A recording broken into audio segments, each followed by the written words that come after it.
My name is Kathy, a 40-year-old office worker who had been doing clerical work. I was living with my husband, Bob, who is 3 years older and works at the same company, but we don't have any children. We've been married for 10 years. As I got married at the age of 30, I had a sense of urgency about starting a family right from the beginning. Both of us wanted to have children. While there's almost no biological clock for my husband being a man, I thought my limit was 35. I'm not particularly strong physically, so I wanted to get through childbirth and parenting while I had the energy. However, my wish did not come true. Bob and I started trying to conceive immediately after our wedding, but there were no signs of pregnancy, so we decided to get tested at an obstetrics and gynecology clinic. The results showed that I had some problems which made it hard for me to get pregnant. It wasn't like I couldn't get pregnant at all, but the odds were very low, and I was told it would be difficult. Bob was disappointed and said, "Can't I become a father?" Seeing him like that, I couldn't say anything. We continued to try for a child with a slim hope, but in the end, no child came to us. I tried to cheer up my downcast husband by saying, "It's not the end of the world. Let's enjoy our life together as a couple." He also seemed resigned, saying, "Yeah, there's nothing we can do about it, so I guess just go with the flow." However, gradually, Bob began to change. When we were walking around town and saw a family with children, he would say, "If I had a kid, I wonder if I would be enjoying a family outing like that on my weekends." And sigh. When we were invited to a coworker's house and saw their children, he would say things like, "You're so lucky to have kids," and seemed envious.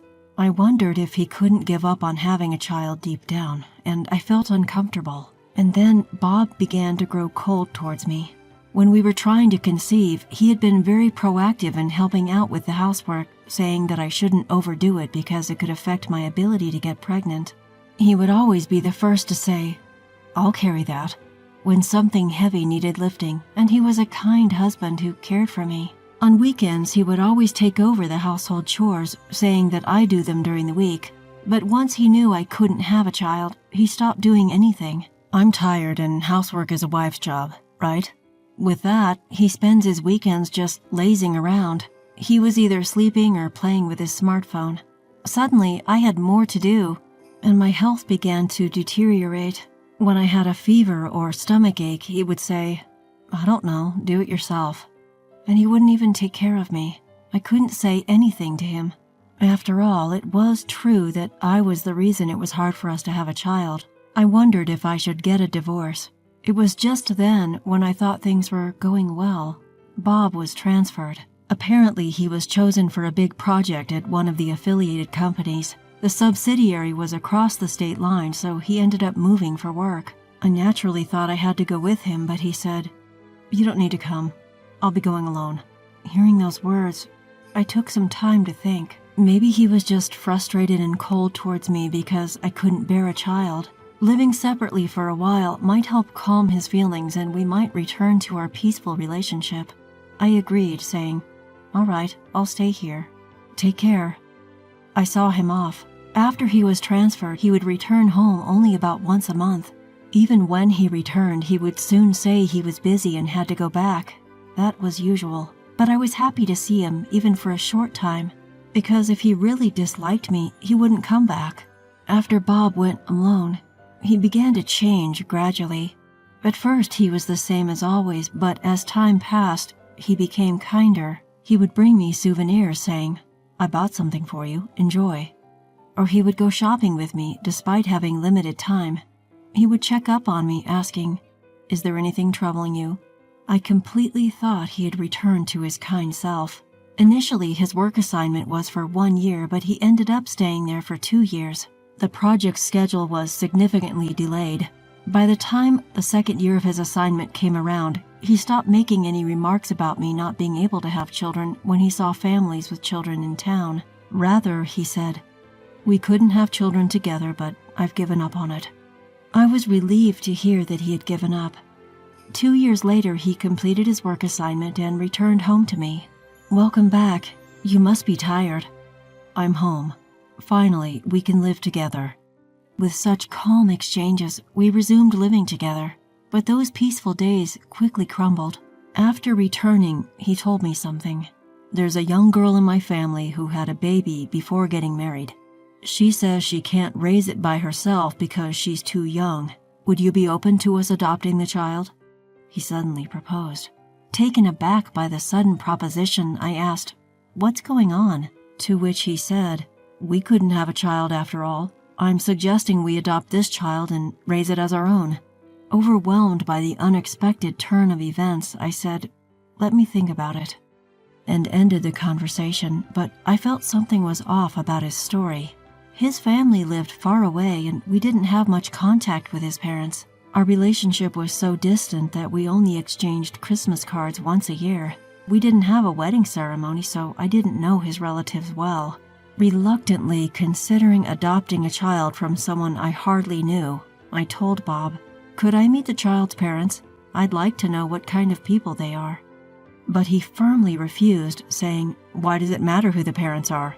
Why are you so interested in that?" "I think it's important to know who the parents are. I want to hear the detailed reasons why they can't raise the child, and first of all, what happened to the child's father." When I pressed him, he flared up and said, "The father ran away, I heard. Stop snooping around about the parents." Being told you suddenly take in a child of a complete stranger, you don't just say, "Sure, why not?" "What on earth are you thinking?" I couldn't help but respond in a harsh tone.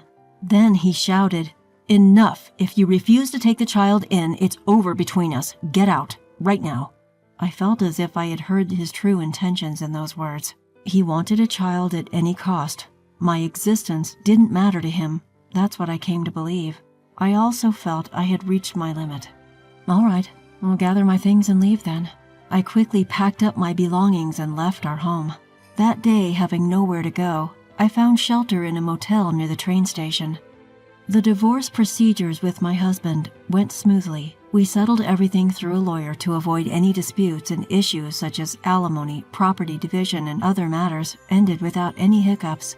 Feeling awkward working at the same company as him, I quit and found a new job.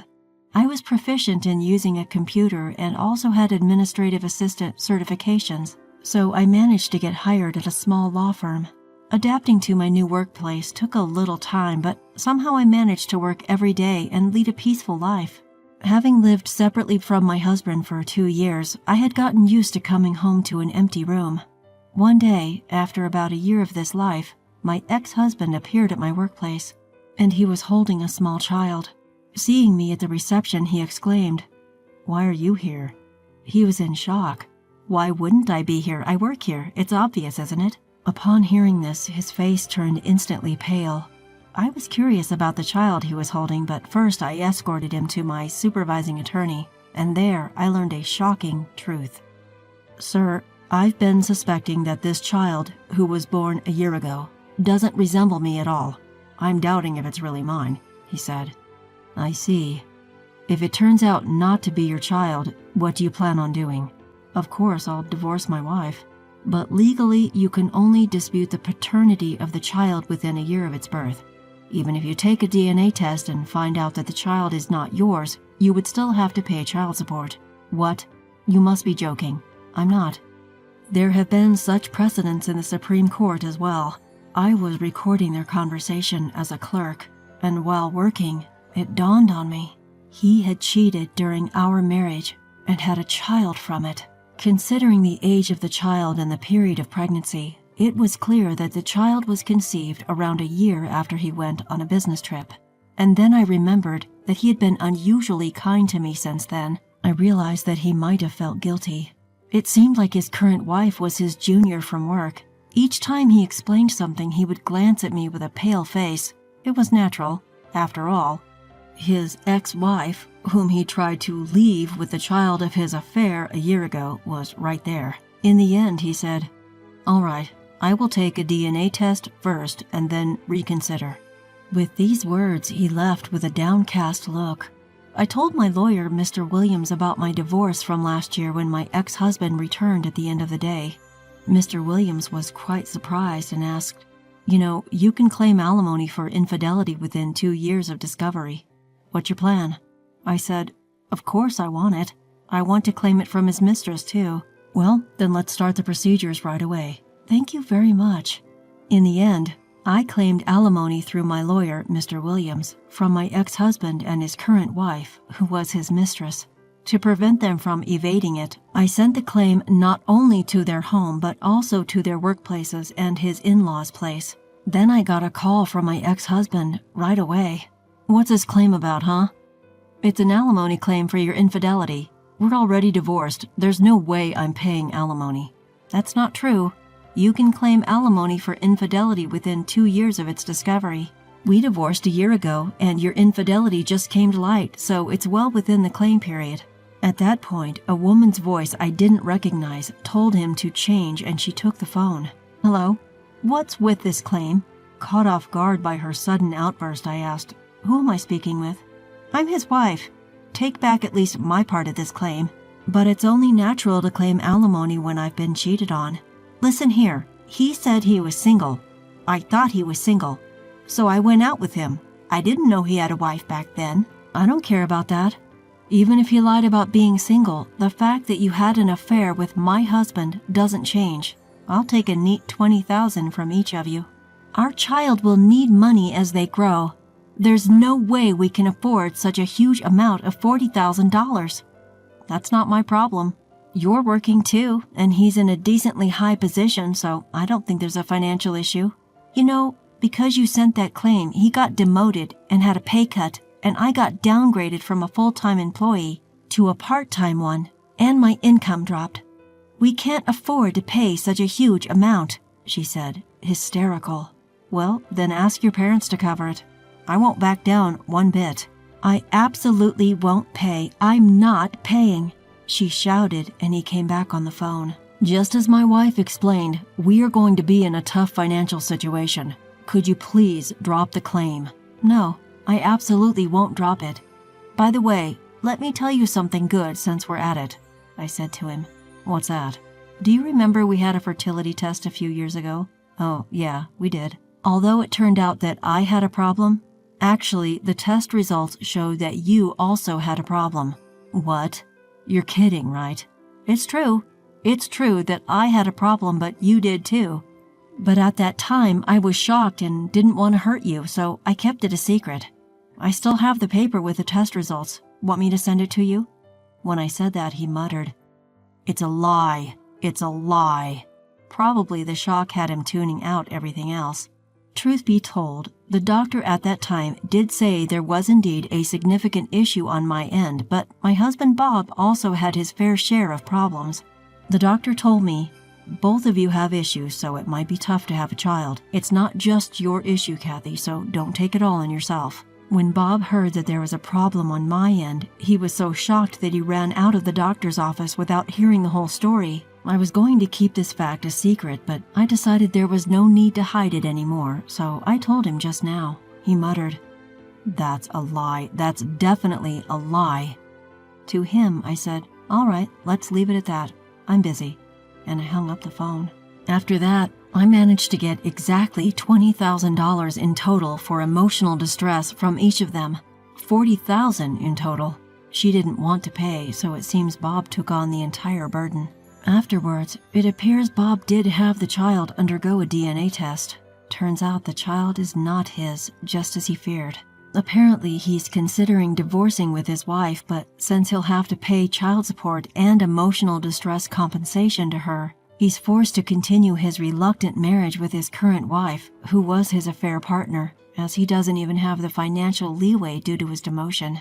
The reason he wanted me to raise his child with his affair partner, it turns out, was because the affair partner is quite a strong-willed woman. He told me himself, when he came to pay the emotional distress compensation, that if he had custody of the child, he planned to find some excuse to break up with her. Recently, his relationship with his wife has become strained, and the atmosphere at home is tense. At work, everyone looks down on them as the adulterous couple, and he seems to be having a tough time. As for me, I'm completely used to my single life and living peacefully. I have plans to go on a trip with my friends during the next long holiday. Even though I'm alone now, my days are fulfilling with work and socializing with friends.